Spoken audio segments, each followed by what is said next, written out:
warahmatullahi wabarakatuh. 96,4 FM Radio Kota Santri, media informasi, aspirasi, dan edukasi Anda. Apa kabarnya nih untuk mitra Radio Kota Santri, warga Kota Santri, dan warganet dimanapun Anda berada.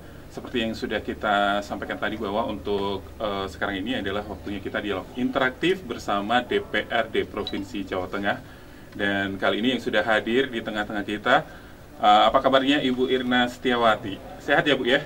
Alhamdulillah. Beliau ini selaku Sekretaris Komisi A ya dari DPRD Provinsi Jawa Tengah dan asalnya dari Pemalang. Ini istrinya Pak Bupati Pemalang. Harus selesai. Sudah selesai tapi masih tetap ini ya Pak Jun ya, aktif ya untuk kegiatannya. Insya Allah. Ini tadi dari Pemalang lewat tol atau mana Bu? Enggak tahu, kalau tol malah jauh. Malah kejauhan ya, karena exit tol Iya. Ini kan exit tol sini belum dibuka ya untuk Belum, iya. dan Mudah-mudahan segera dibuka. iya biar aksesnya Mudah lebih sekali. cepat. Iya. Berikutnya ada Pak Agung Satria. Apa kabar Pak Agung? Baik, selamat pagi. Kayaknya hari ini kita senada Pak ya. Oh iya, sama-sama ya. Iya Ya. senada. Jadi Pak, perlu chemistry ya. Iya, Pak perlu menunjukkan warna ini. Iya siap. Ini mana? Yang Eh. hijau. Yang hijau seperti itu ya. Gimana Pak aktivitasnya apa nih untuk upaya penanaman mangrove dan lain sebagainya untuk ini sudah berjalan dari kapan berarti?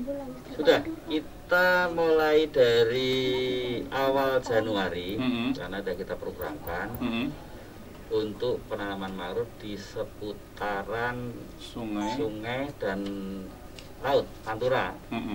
Terus kita juga menanam pohon tanaman keras. Iya. Jadi namanya Bintoro. Jadi di seputaran Tanggul, Kota Pekalongan. Untuk menahan supaya tidak Iya. terdampak ya baik rob, erupsi ataupun abrasi ya. Tapi ternyata kemarin dihajar sama banjir. Gelombang ya. Iya. Iya, dan mitra Radio Kota Santri untuk kesempatan dialog interaktif bersama beliau dari DPRD Provinsi Jawa Tengah kita, hari ini kita bahasan yang akan kita sampaikan mengenai perkembangan COVID-19 di Jawa Tengah. Nah, kalau kita lihat nih, kayaknya Ibu Irna nih yang sudah awal-awal dari rame COVID, Ibu Irna juga banyak nih disorot media ya. Gimana Bu, bisa disampaikan nih, akhirnya ditetapkan positif COVID-19 di awal-awal munculnya pandemi ini seperti apa Bu? Bisa di-sharing ke kita? Iya, memang karena ini mungkin pas posisi kami Pak Jun sebagai ketua gugus tugas yang setiap hari harus memantau, dan saya juga kegiatan-kegiatan sampai keluar kota, kegiatan DPRD Provinsi Jawa Tengah ya, yang akhirnya mungkin di awal-awal pandemi ini saya kena duluan. Tapi hikmahnya setelah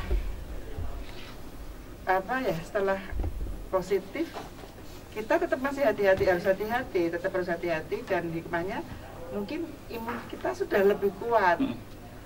Lah itu saya sendiri kalau mencermati karakteristik COVID-19 itu kadang-kadang ya heran, dan kita harus tetap mempertahankan protokol kesehatan. Tapi pada saat kita tetap mempertahankan protokol kesehatan pun, kalau kondisi tubuh kita tidak fit, kita kena.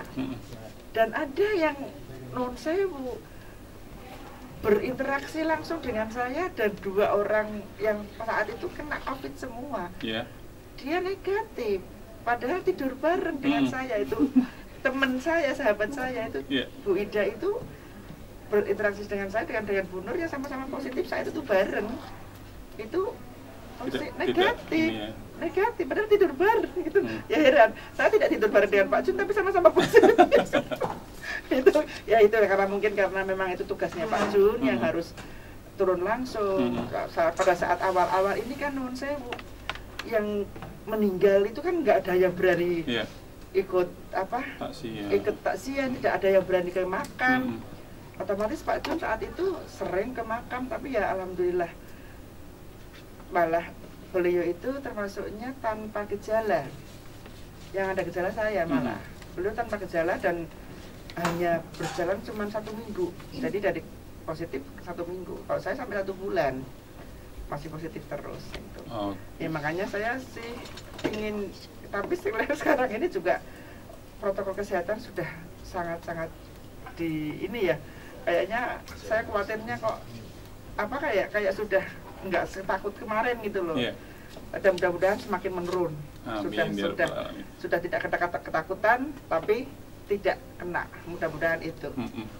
Pak Agung, kalau untuk sekarang ini kan dari Komisi Bapak kan pandemi sekarang ini memang di Jawa Tengah luar biasa ya. Selain pandemi juga grafiknya tinggi, masih tinggi. Ini ditempa juga dengan banjir di beberapa daerah. Nah, seperti apa Pak untuk penanganan itu, mungkin di kondisi pandemi tapi masyarakat harus berjibaku dengan banjir? Iya, itu yang jadi masalah juga, karena kita mau memperingatkan gimana, mereka sedang kesusahan, mereka mikir rumahnya kebanjiran, tapi dia di pengungsian. Tapi sedemikian rupa kita memberikan arahan, walaupun tetap musibah, tetapi jangan sampai lupa untuk protokol kesehatan. Misalkan masker, pakai masker, kita memberikan edukasi pentingnya masker, kemudian hand sanitizer. Ya kita adakan itu walaupun dengan pelan-pelan, karena terdampak ini sangat banyak di Kota Pekalongan. Jadi kita tidak bisa kamu kesini kan nggak bisa, udah mereka aja kebingungan, mau makan aja bingung, masih mikir rumahnya. Tapi ya kita lakukan pendekatan lah, kemudian kita bersama teman-teman dan relawan memberikan bantuan-bantuan yang sebisa dan semampu kita. Dan untuk tempat-tempat yang sekiranya sangat parah, kita menganjurkan kepada para terdampak untuk mengungsi di tempat yang lebih tinggi. Ya, walaupun di sana tetap ada tim atau yang jangan sampai rumah ditinggal begitu saja. Artinya apa? Artinya kan ini sangat kompleks sekali terdampaknya. Jadi mulai dari Pekalongan Timur sampai dengan perbatasan dengan Kabupaten Pekalongan, itu banyak yang kena. Dan selain beliau berdua ada Ibu Irna dan Pak Agung, ini di tengah-tengah kita juga sudah hadir. Apa kabar nih Pak Ridwan ya? Iya. Sehat ya Pak ya? Alhamdulillah sehat. Kondisi Kabupaten Batang seperti apa Pak? Sudah pulang ke kampung halaman? Sama saja, mengenai COVID atau mengenai banjir sama saja. Iya. Karena ini menyeluruh. Kalau mengenai COVID ya saat ini mengalami tren dengan tanpa gejala. Iya. Sehingga akhirnya masyarakat ini berprinsip seolah-olah nggak ada penyakit. Mungkin dikarenakan imun tubuhnya ini kuat. Tapi ini permasalahannya ketika keyakinan itu masih melekat tetapi masih berinteraksi dengan saudara-saudara yang lain yang kebetulan imunnya nggak kuat, dan ini yang jadi masalah. Pasti nanti akan, ya bukan berharap, pasti nanti akan menular. Dalam artian ini karena berinteraksi kan lewat droplet. Nah itu loh, sehingga tadi ngendiko dari Bu Irna itu harus tetap imun tubuh ini paling utama, dijaga, harus kuat. Sehingga dengan menjaga protokol kesehatan ini tetapi harus diiringi dengan menjaga ketahanan tubuh dengan cara ya olahraga. Bahagia. Iya, nomor satu itu ya Pak. Olahraga yang penting, karena untuk bahagia ini ya harus disegarkan olahraga, kemudian asupan gizi. Yang pasti kalau kita di wilayah kita ini, baik Batang, Pekalongan atau Pemalang ini, saya yakinlah keberkahan dari Tuhan ini masih banyak. Amin. Baik berupa sayur-sayuran, daun-daunan ini, maupun yang berupa protein daging-dagingan ini. Di sawah itu ya insya Allah masih banyak lah. Berlimpah itu ada ikan-ikan tawar. Apalagi sekarang banjir. Apalagi tambaknya meluap semua Mas. Dari sungai itu meluap, dari tambak. Kemudian buah-buahan kita sebenarnya itu masih banyak. Sehingga kalau diperlukan memang, mohon maaf ini kayaknya rasa-rasanya kalau kita tidak kembalikan pada diri kita masing-masing untuk melakukan kesadaran dan melakukan kepedulian, ya ini upaya pemerintah baik DPRD Jawa Tengah maupun DPRD daerah maupun DPR pusat beserta pemerintah pusat, pemerintah provinsi, pemerintah daerah ini kalau nggak disambut dengan kebersamaan, kesadaran dan kepedulian bersama ya entah kapan ini berakhirnya. Iya. Tapi kalau untuk komisi E nih, komisinya Bapak ini yang paling sibuk ya di saat pandemi dan bencana seperti sekarang ini, atau seperti apa Pak? Bukan yang paling sibuk semua. Bu Irna ini apalagi? Bu Irna ini malah punya konstituen ini banyak sekali gitu loh. Sehingga ini beliau ini malah yang tambah sibuk gitu loh. Jadi di komisi E memang membidangi bidang kesehatan, di bidang kesejahteraan rakyat ya. Menyangkut juga dengan bagaimana nasib dari, mohon maaf, kesejahteraan masyarakat ini. Sehingga lagi-lagi kita 1 tahun kemarin kebijakan kita itu kita berikan program pemberian tambahan sembako kan itu loh. Ini rasa-rasanya juga penurunannya juga tidak signifikan. Apalagi ada yang bilang, mohon maaf, jangan hanya kasih beras Pak saya Pak. Kasih lauknya juga. Kasih lauknya juga Pak. Jangan hanya lauknya saja Pak, kasih pekerjaannya Pak. Jangan kasih gasnya juga Pak. Kasih bulanannya juga Pak, dan macam-macam. Artinya ini mohon maaf penanganan bisa dilakukan pemberian sembako dan lain sebagainya. Tetapi kalau bahasanya Pak Agung sama Bu Irna ini, berilah kail daripada ikan. Sehingga ini harus ada keyakinan bersama pandemi ini harus berakhir, yaitu dengan cara tadi menggugah kesadaran bersama dan menggugah kepedulian bersama dengan menerapkan prokes yang ketat tersebut dengan menjaga imunitas tubuh. Oke. Gitu. Ya, intinya apa yang disampaikan beliau bertiga sekarang ini untuk kita ya dalam memerangi pandemi COVID-19 di Provinsi Jawa Tengah pada umumnya dan masing-masing daerah pada khususnya ini, kesadaran masyarakat untuk patuhi protokol kesehatan dan gotong royong yang penting sekarang ini ya untuk tetap diutamakan. Selepas yang satu ini kita akan kembali dan kita ingatkan untuk Anda nih mitra RKS yang pengen bergabung menyampaikan aspirasinya kepada wakil-wakil kita di sini yang sudah memberikan kita kesempatan untuk dialog interaktif. Silakan bisa telepon di 381293 atau SMS juga WA di 085292721811 juga bisa ya. Untuk siaran kita pagi ini nih disiarkan juga di Twitternya @kominfo Jateng, terus juga ada Dinkominfo Pekalongan.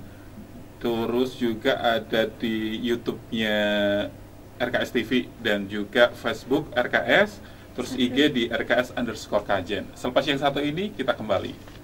Ya, kita masih melaju di 96,4 FM Radio Kota Santri, media informasi, aspirasi dan edukasi Anda, dan masih tetap ya dialog interaktif bersama DPRD Provinsi Jawa Tengah. Dan kalau kita lihat nih, tema kita hari ini mengenai perkembangan COVID-19 di Jawa Tengah. Hasil dari data dari corona.jatengprov.go.id ini total kasus untuk hari ini, kemarin ya, tanggal 18 itu berarti hari ini sejumlah total kasus sembuh 92.000, meninggal 6.082, dan kasus yang masih aktif sampai sekarang ini 7.820. Sementara itu sembuh ini 129.789 dan meninggal dunia hingga sekarang ini mencapai 9.199.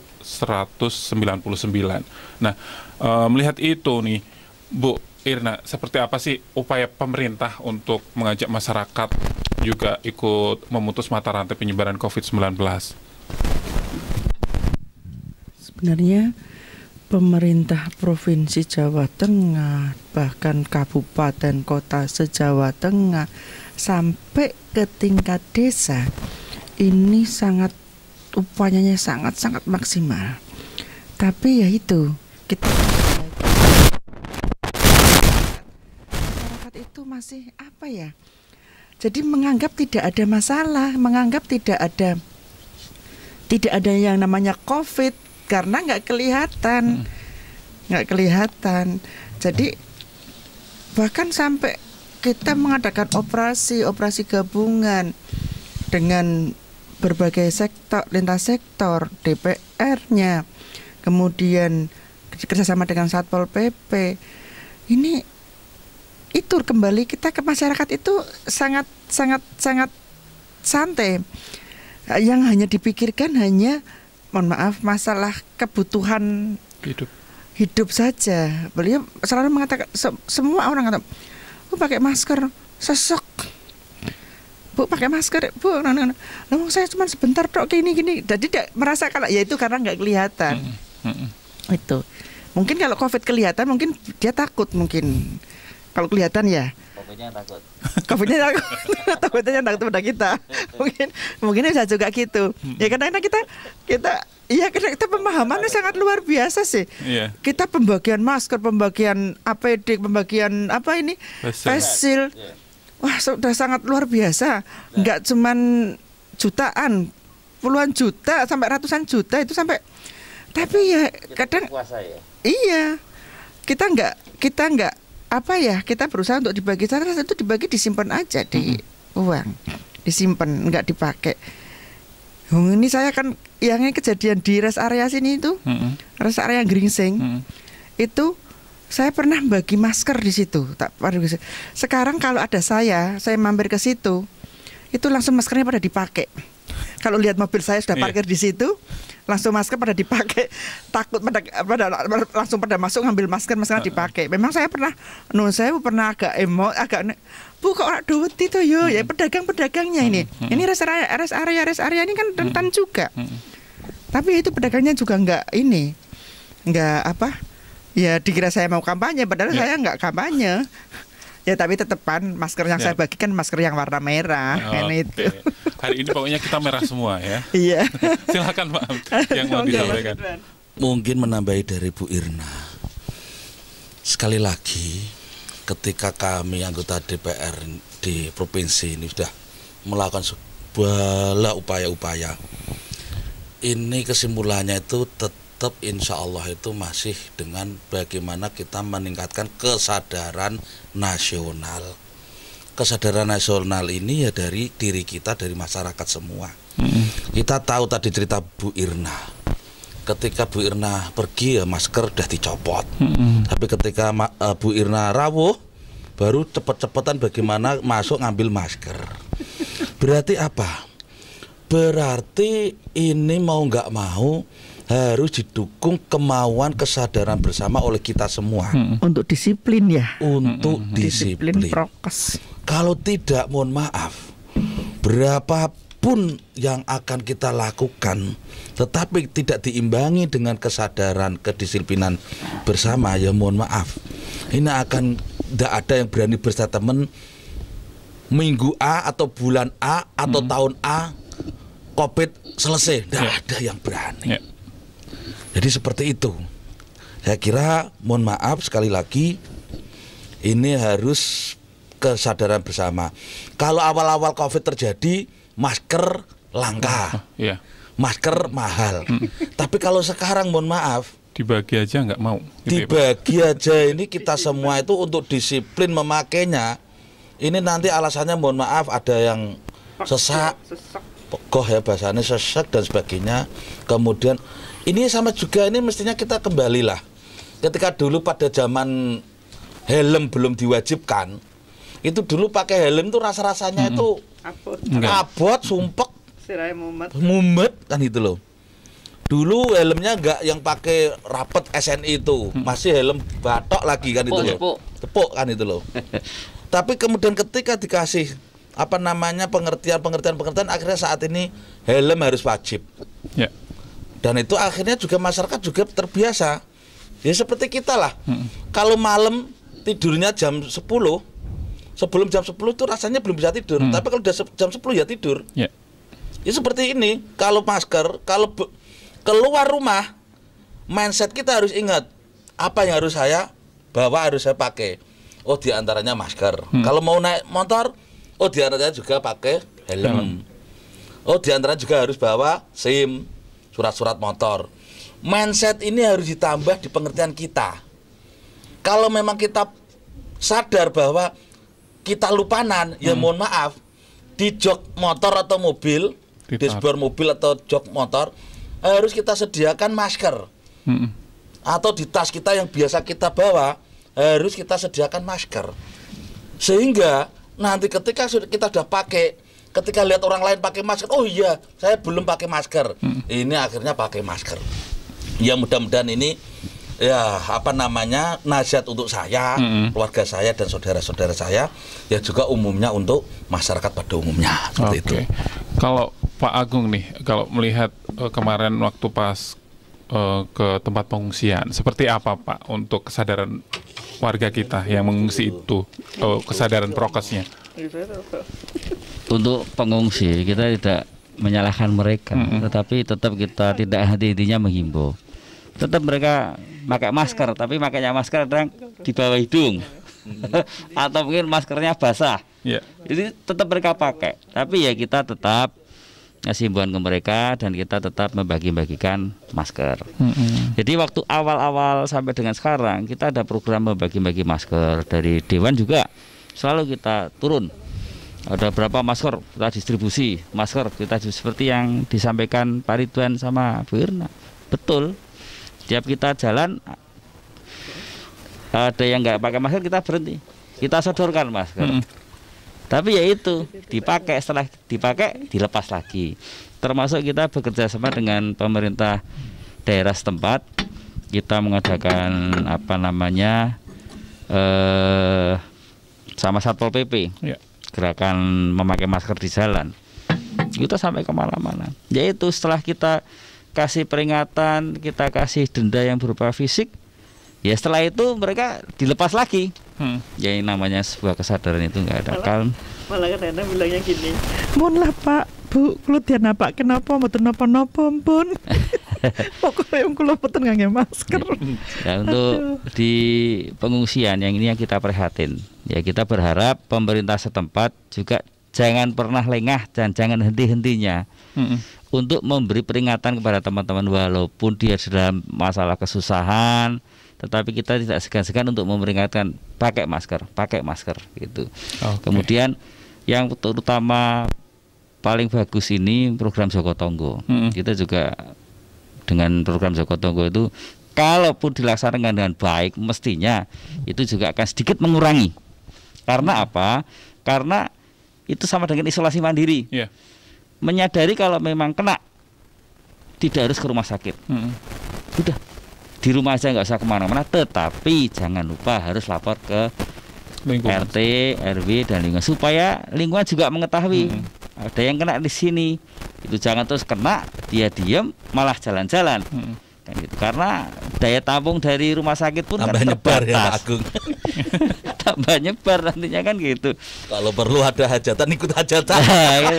Katanya berbagi. Wah ini yang repot ini, prinsip berbagi ini, berbagi virus kan repot ini. Aduh. Wah, ya makanya kan ini sedikit banyak dengan program Joko Tonggo, kemudian mengurangi pembatasan perjalanan, kemudian wajib pakai masker, ini sedikit lebih mengurangi yang terdampak. Atau mereka mungkin takut. Saya kemarin di beberapa tempat waktu kunjungan dapil itu sudah mengadakan swab di kecamatan-kecamatan. Tetapi ya itu kesadaran masyarakat kurang. Padahal gratis, kita kasih gratis untuk swab. Yang ikut swab hanya beberapa dengan alasan takut. Jadi itu dilema, mereka malah takut kena. Padahal kalau kena malah nggak apa-apa, kena dulu. Terus kan ada penyembuhan, mereka bingung daripada dianggap kena, mending rasah tes swab-swaban. Wah, itu kan ada sebuah ketakutan. Nah, bagaimana kita bekerjasama dengan pemerintah daerah dan masyarakat, terutama tokoh-tokoh masyarakat, untuk memberikan pendampingan, arahan, serta ya edukasi sedikit. Iki loh bahayanya.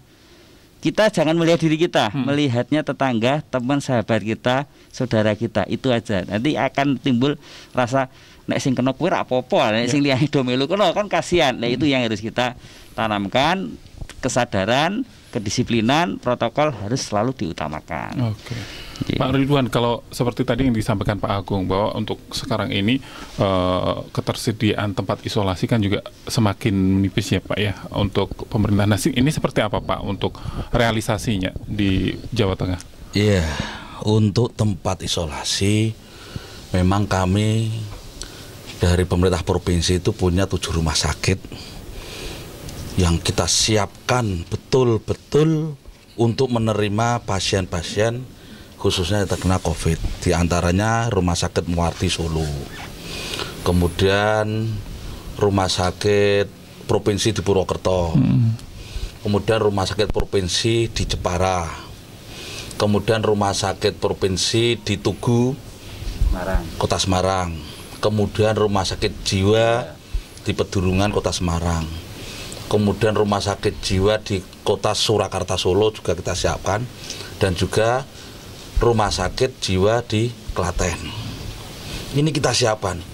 Itu pun tidak muat, tidak, daya tampungnya juga bludak, luber.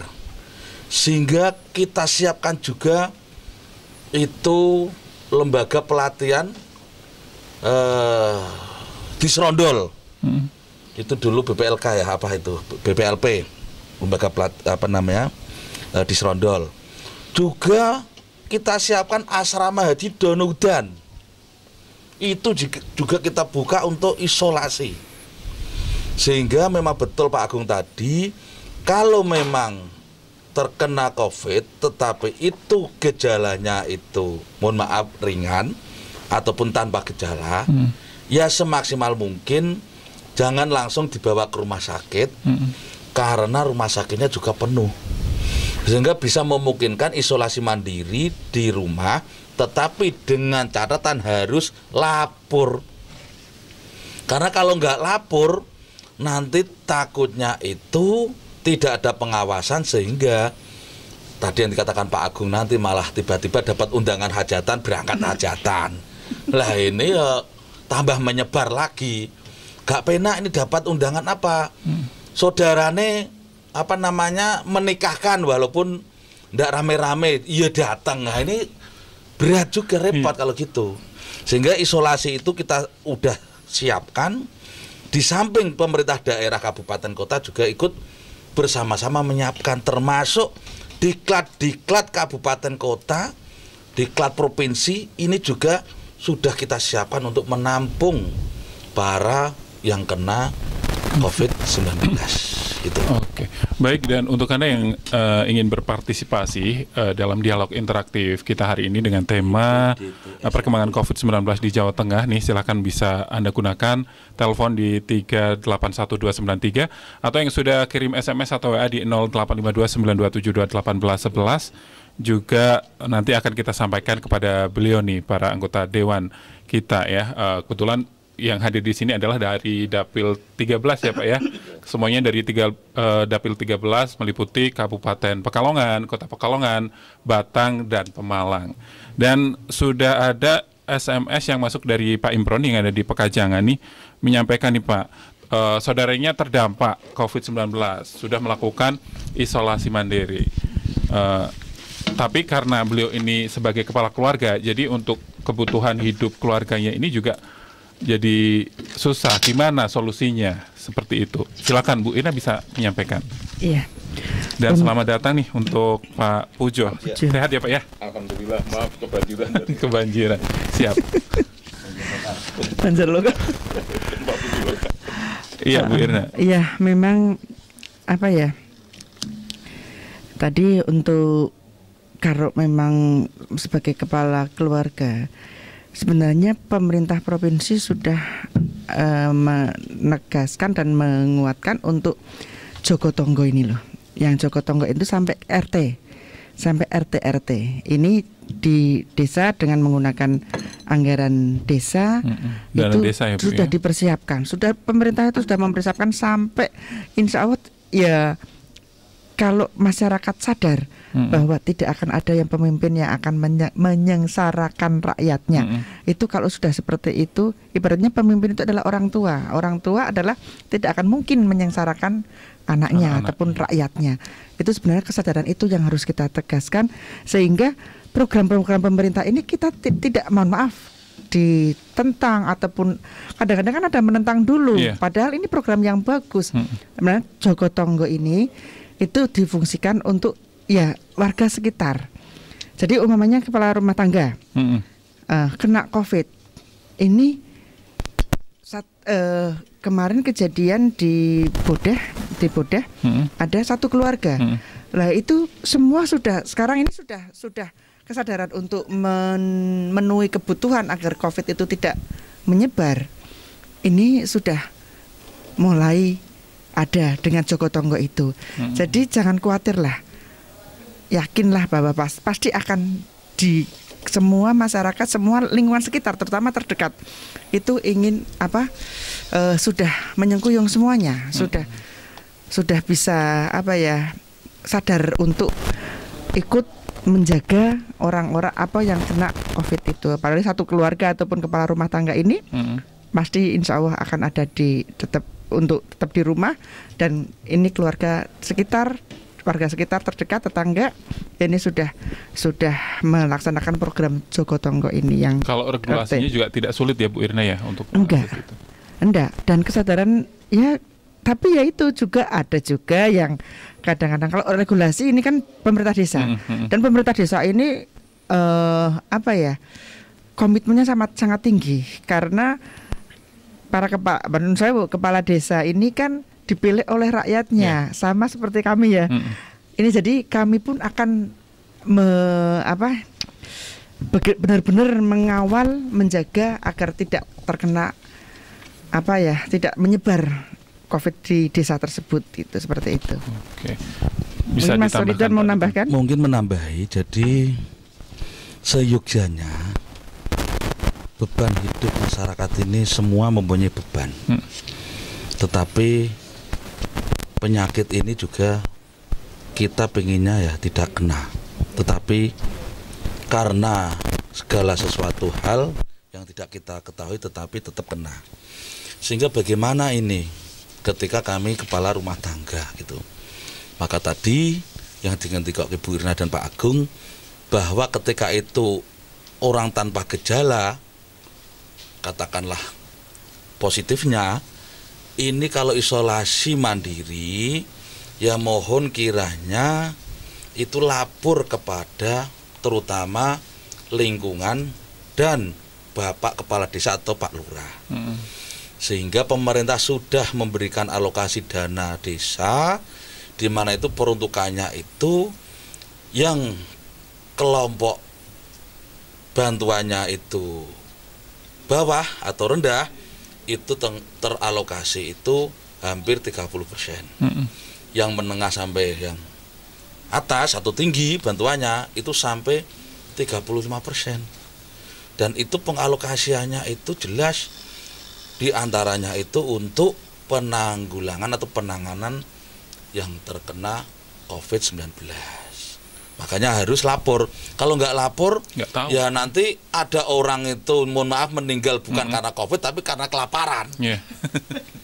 Karena mau makan bingung, mau beli keluar takut, mau telepon kebetulan pulsanya habis, mau kemana-mana ternyata, mohon maaf, tetangga nggak tahu ya, akhirnya kelaparan meninggal. Sehingga kami pertegas kembali, ayo bersama-sama kita sadar kalau kita kena, kalau itu masih bisa diisolasi secara mandiri, ya mohon perkenan dengan meringankan beban tenaga kesehatan, ya berarti harus melakukan isolasi tetapi dengan cara yang benar. Harus memberitahukan Minimal Bapak Kepala Desa. Kemudian Bapak Kepala Desa akan lapor kepada tenaga kesehatan puskesmas di sekitar. Nanti akan dipantau pasti. Akan dipantau. Kalau nggak pantau, laporkan ke kami. Siap. Nanti itu akan saya sidak itu puskesmasnya. Ini karena mau nggak mau ini harus dengan kepedulian bersama. Kemudian ketika kok ada yang isolasi mandiri tidak parah, kemudian kok mohon maaf pemerintah setempat nggak ada yang memperhatikan, catat, laporkan kepada Pak Gubernur atau kepada kami DPRD atau kepada kepala daerah setempat. Saya yakin akan ditindak. Kalaupun nanti itu pas kebetulan kok katakanlah kita di luar daerah ada tugas, kita akan kirimkan utusan kita untuk menangani hal tersebut. Gitu. Saya kira kita kesadaran bersama lah, kesadaran untuk sembuh dan kesadaran untuk bebas dari COVID-19 ini gitu. Oke, demikian Pak Imron ya untuk penjelasannya. Jadi kalau memang itu terjadi di lingkungan Anda ya, disampaikan ke pihak pemerintah desa setempat nanti supaya bisa ditindaklanjuti. Dan di tengah-tengah kita juga sudah hadir nih Bapak Pujo Widiono. Sehat ya Pak ya? Sehat, alhamdulillah. Pak, untuk dari Komisi B nih Pak, seperti apa Pak untuk penanganan atau melihat perkembangan COVID-19 di Jawa Tengah secara umum? Ya, terima kasih Mas. Selamat pagi tentunya. Untuk perkembangan tadi saya sesuai dengan apa yang sudah ditarakan Mas Ridwan yang baru saya dengar dan Bu Irna. Kita tidak bisa saling menyalahkan dan kita tidak bisa saling membodohkan masyarakat. COVID-19 virus yang kita tidak bisa melihat bersama-sama. Itu bentuknya kayak apa, tapi itu misterius sekali. Begitu kita kena, risikonya tinggi. Maka yang jelas sekarang kita bareng-bareng memikirkan solusinya. Kita nggak usah. Tadi saya membarisbawahi kalau Pak Ridwan apa-apa laporkan Pak Gubernur. Minimal kita yang terdekat aja lah lingkungan. Yang jelas saya berpesan kepada masyarakat, perkembangan saat ini COVID semakin merajalela. Kita tidak tahu kapan datang dan kapan perginya. Yang jelas kita berdoa bersama-sama kepada Allah Subhanahu wa Ta'ala bahwa COVID-19 ini segera hilang dari bumi tanah air kita yang tercinta. Dan kami berpesan juga menindaklanjuti tadi Mbak Irna bahwa masyarakat yang kena COVID nggak usah malu-malu untuk menutupi. Karena kita sekarang ini udah eranya COVID, kalau kita menutupi, kita akan menambah banyaknya penyebaran virus yang tentunya kita dirugikan bersama-sama. Untuk itu perkembangan sekali lagi, dan untuk vaksinasi ini kita sosialisasikan bahwa seluruh masyarakat harus divaksinasi. Karena kalau tidak divaksinasi tentunya risiko tinggi tetap menerjang seluruh masyarakat di lingkungan kita. Oke, nah itu dia ya yang sudah disampaikan. Nah, silakan untuk Anda yang mau ajukan pertanyaan lagi bisa via WA ataupun SMS atau telepon di 381293 atau SMS WA-nya di 085292721811. Kita akan kembali selepas yang satu ini.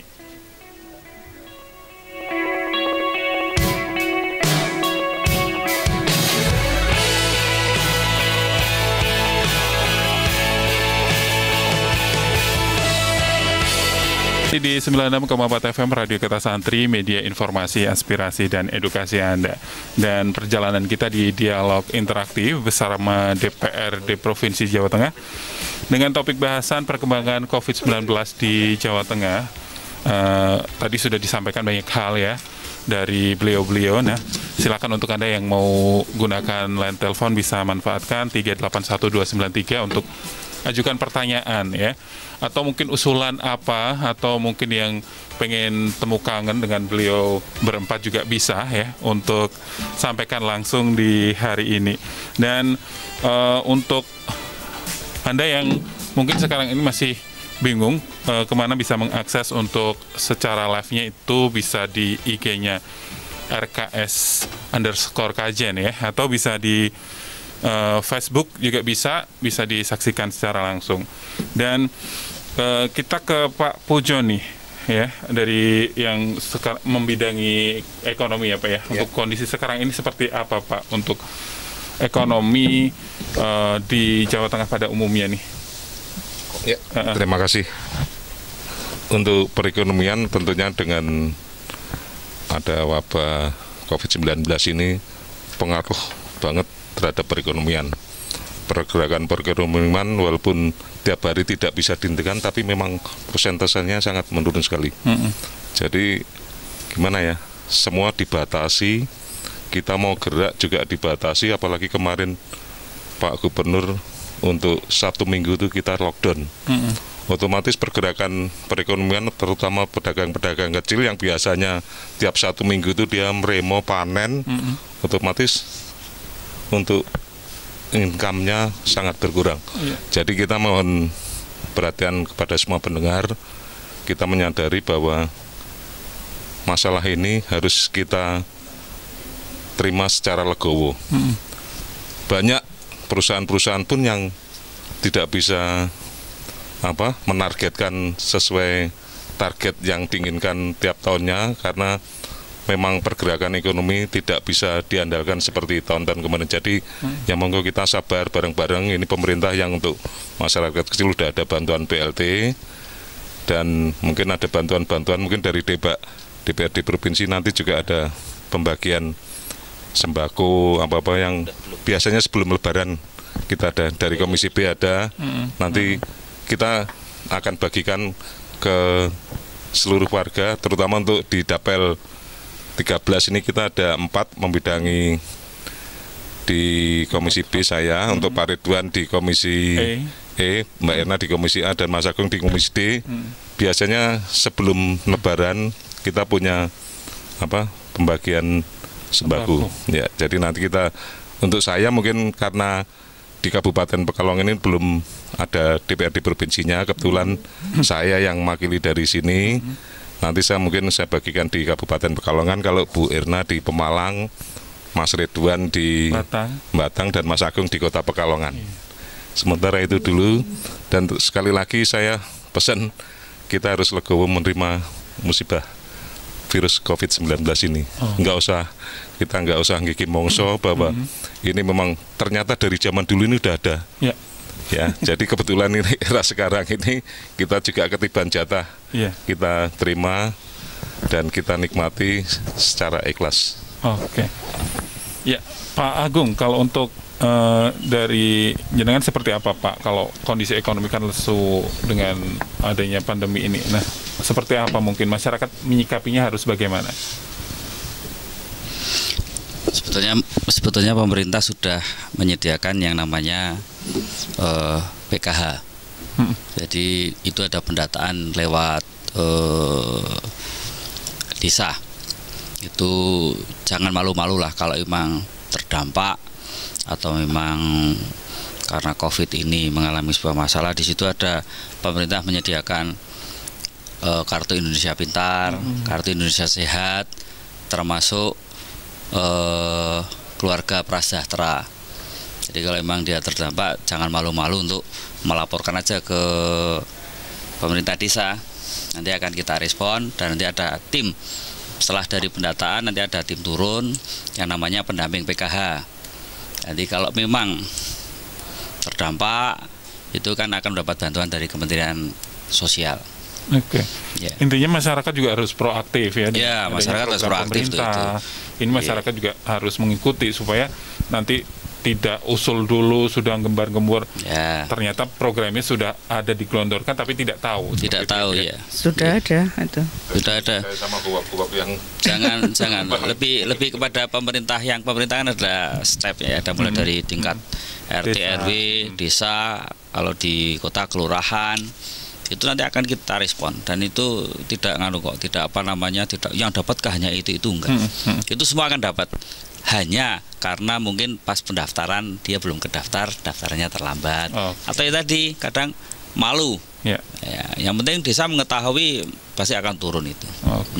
Bu, kalau di kondisi di Pemalang seperti apa Bu? Kalau untuk ini kesadaran masyarakatnya untuk lebih open atau mengikuti perkembangan informasi dari pemerintah?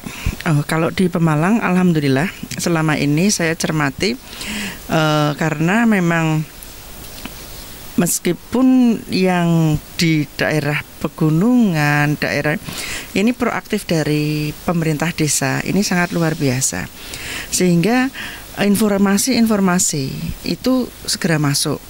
Dan yang kalau khusus untuk penanganan COVID sendiri ini memang sangat terbuka lebar. Malah justru kalau ini menjadi kecemburuan. Kalau yang PKH itu dapatnya cuman 300 ataupun apa, kemudian yang COVID ini dapatnya 600 dari DD dari ini yang akhirnya padahal kalau dihitung itu sebenarnya sama. Sebenarnya sama, cuman ya itu masyarakat itu kadang-kadang ya itu yang tadi disampaikan bengok dulu, tapi sebenarnya itu sudah program itu ya sudah sangat diatur sedemikian rupa. Ngatur itu mumet gitu, maksudnya duit sepolok lah sudah kayak gitu. Yang anggaran DD yang DD ini yang harus dibagikan ini pun ada yang ya itu karena cemburu gitu. Loh, ini saya kok dapat sekian, ini dapat sekian lah. Tergantung nih nanti yang menengah adalah yang menyelesaikan adalah dari desa. Semua mulanya dari desa. Jadi pemerintah desa ini sebenarnya dengan adanya COVID ini sangat-sangat repot, sangat-sangat sibuk. Tapi ya alhamdulillah insya Allah di Pemalang khususnya ini sampai sekarang tidak ada kendala apapun. Dan mudah-mudahan sampai selesai ini semuanya sudah clear dan tenang. Dan COVID di Pemalang sudah mulai menurun, dan berkurang tingkat kematiannya, dan juga jumlah yang kena yang positif pun sudah mulai menurun khususnya di Pemalang. Oke Pak Ridwan, kalau di Batang kan juga pondok pesantren banyak nih Pak. Nah seperti apa Pak untuk di sana ya pemahaman masyarakatnya terutama di lingkungan pondok pesantren ini mengenai perkembangan COVID-19? Ya, terima kasih. Saya tersipu Mas ketika Batang sudah dapat julukan pondok pesantrennya banyak gitu. Berarti sudah ada pergeseran yang luar biasa gitu. Jadi sudah seimbang dengan kota santri ya. Ya, jadi untuk di kalangan pondok pesantren sendiri di daerah Batang ini juga ditemukan yang terpapar juga ada. Di kemarin barusan itu yang di daerah Limpung, yang di daerah Bawang itu juga banyak itu. Ada pengasuh sama santrinya itu kita itu mengisolasi mandiri itu 76 santri kan. Jadi yang terkena itu ada 4, tetapi ya semuanya kita isolasi. Sehingga kita kemarin itu bersama-sama dengan pengurus MBJNU Bawang itu melakukan penanganan tersebut, sehingga yang parah ya kita larikan ke RSUD Batang kan itu. Untuk saat ini trennya memang penurunan, tetapi nanti tiba-tiba juga mengalami kenaikan. Berarti kalau situasinya seperti ini, berarti kembali lagi pada kita harus mau dan sadar dan legowo ketika diingatkan. Ketika kita berbelanja ke warung, mohon maaf, ini yang menjaga warung harus pakai masker.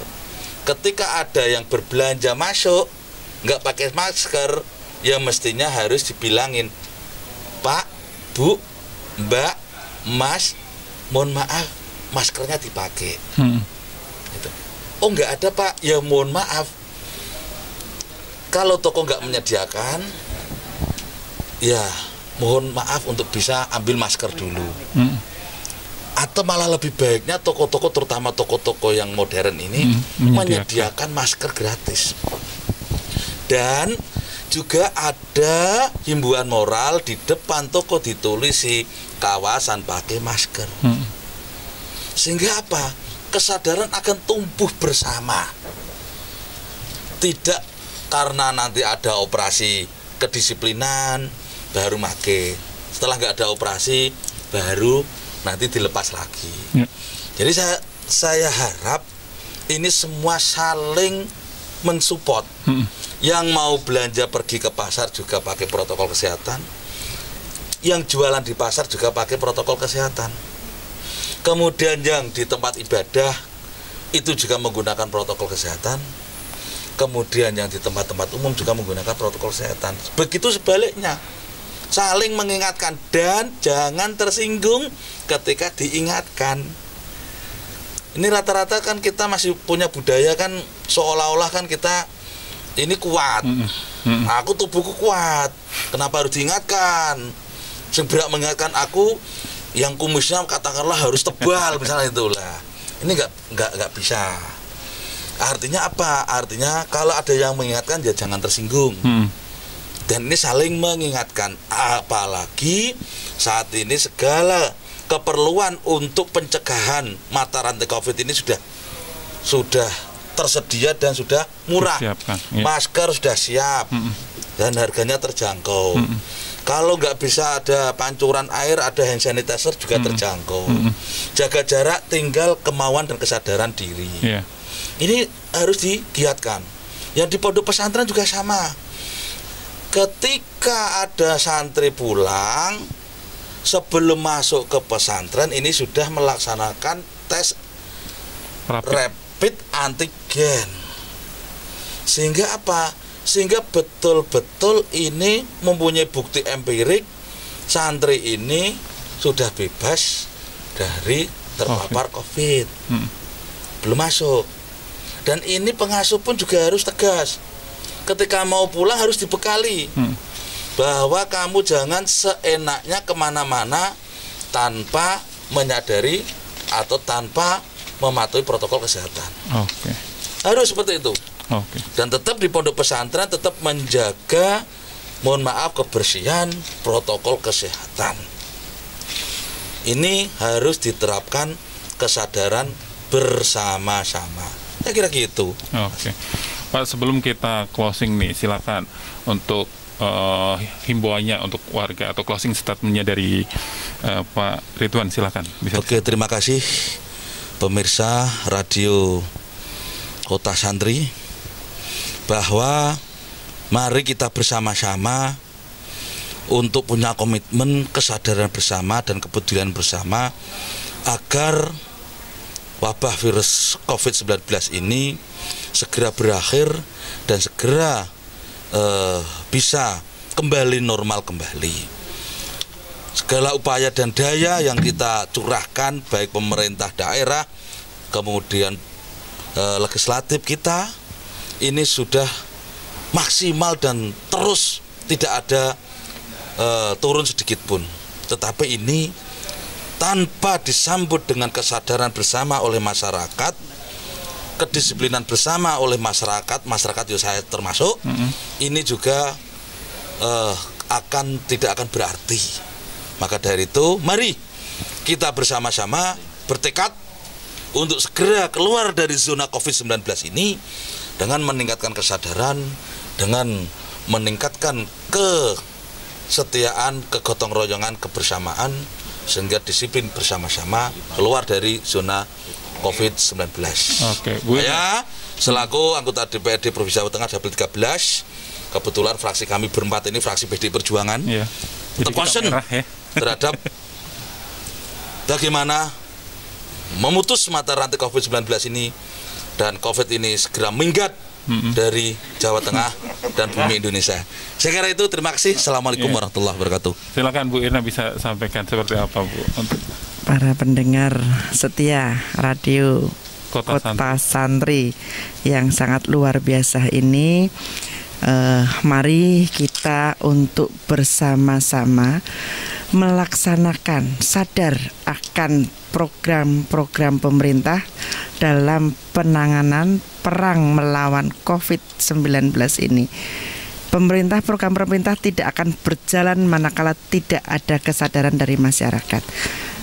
Mulailah dari diri kita sendiri untuk bisa menjaga diri kita sendiri dari COVID-19, diri kita, keluarga, dan masyarakat sekitar kita. Jangan menganggap enteng. COVID-19 itu tidak ada. COVID-19 ada dan sangat berbahaya. Maka dari itu, jaga dari diri kita sendiri untuk kuatkan imunitas kita. Itu adalah modal utama, iman akan aman. Itu untuk tetap dilaksanakan. Mulailah dari diri kita sendiri, insya Allah COVID-19 akan pergi dari bumi Indonesia. Amin Allahumma amin. Saya Hajah Irna Setiawati SEMM, Sekretaris Komisi A DPRD Provinsi Jawa Tengah, mengajak seluruh warga masyarakat di Batang, Pekalongan, Kota Pekalongan dan Kabupaten Pemalang untuk bersama-sama perang melawan COVID-19. Terima kasih. Wassalamualaikum warahmatullahi wabarakatuh. Iya, silakan Pak Agung, bisa disampaikan Pak. Seperti apa? Selamat siang buat para pendengar Radio Kota Santri, para di sini sebutannya apa? Ada Kaula Muda, Mitra ya. Mitra Radio Kota Santri di seputaran Karsidenan Pekalongan yang mendengarkan. Salam sehat dari kami, anggota DPRD Provinsi Jawa Tengah. Saya sendiri Agung Satria Hermawan SHMH menyampaikan, mari kita belajar hidup sehat, cintai diri kita, cintai sesama kita, cintai lingkungan. Tidak mahal, ada jamu-jamuan. Mari, ayo kita bersama-sama dari muatan lokal, dari jamu-jamuan. Mungkin itu bisa hidup sehat, murah, meriah, tanpa mahal. Salam sehat dari saya, kami sampaikan buat seluruh penggemar. Semangat, sehat. Oke, terima kasih Pak Pujo, silakan Pak. Selamat siang para pendengar setia Radio Santri Kabupaten Kota Santri Kabupaten Pekalongan. Saya cuma berpesan kita tetap untuk disiplin 3M, cuci tangan, pakai masker, dan jaga jarak. Selain itu, sebentar lagi mungkin di Kabupaten Pekalongan akan mendapat jatah vaksin dari pemerintah pusat. Saya berpesan jangan takut untuk menerima vaksin. Karena resiko yang tidak menerima vaksin adalah 3 kali lebih untuk bisa terserang. Kemarin saya dengar hoak, jangan nggak usah vaksin, takut. Ada yang lansia habis divaksin, pulang-pulang katanya kabur matanya gini-gini. Ternyata kacamatanya ketinggalan. Ternyata kacamatanya ketinggalan. Jadi saya berpesan, mari kita terima vaksin ini bareng-bareng, kita tidak dipungut biaya, dan insya Allah kita udah disiplin 3M, dan sebentar lagi pemerintah memberi suntikan vaksin COVID-19 ini. Semoga kita bareng-bareng bisa terhindar dari virus COVID-19. Amin. Akhirnya saya Haji Pujo Widyono, Sarjana Hukum, DPRD Provinsi Jawa Tengah, Komisi B, Dapel 13, kita berdoa bersama-sama, semoga untuk Dapel 13 ini dan untuk pada umumnya di Indonesia, virus COVID-19 bisa lenyap dari tanah air kita yang tercinta. Matur nuwun, wassalamualaikum warahmatullahi wabarakatuh. Waalaikumsalam warahmatullahi wabarakatuh. Dan intinya nih untuk warga Kota Santri dan mitra Radio Kota Santri, pemerintah sudah memberikan berbagai terobosan atau program untuk kita lebih mudah ya dalam menyikapi pandemi COVID-19, dan ikhtiarnya kita sebagai warga masyarakat harus ikut mendukung untuk memutus mata rantai penyebaran COVID-19 dengan penerapan protokol kesehatan tersebut. Seperti yang disampaikan beliau berempat, bahwa kuncinya yaitu kesadaran diri kita sendiri. Baik, mudah-mudahan informasi yang kita sampaikan di dialog interaktif kita hari ini bermanfaat, dan insya Allah kita ketemu lagi nanti besok ya bersama DPRD Provinsi Jawa Tengah dalam dialog interaktif. Saya Teddy beserta kru yang bertugas mengucapkan terima kasih. Wassalamualaikum warahmatullahi wabarakatuh.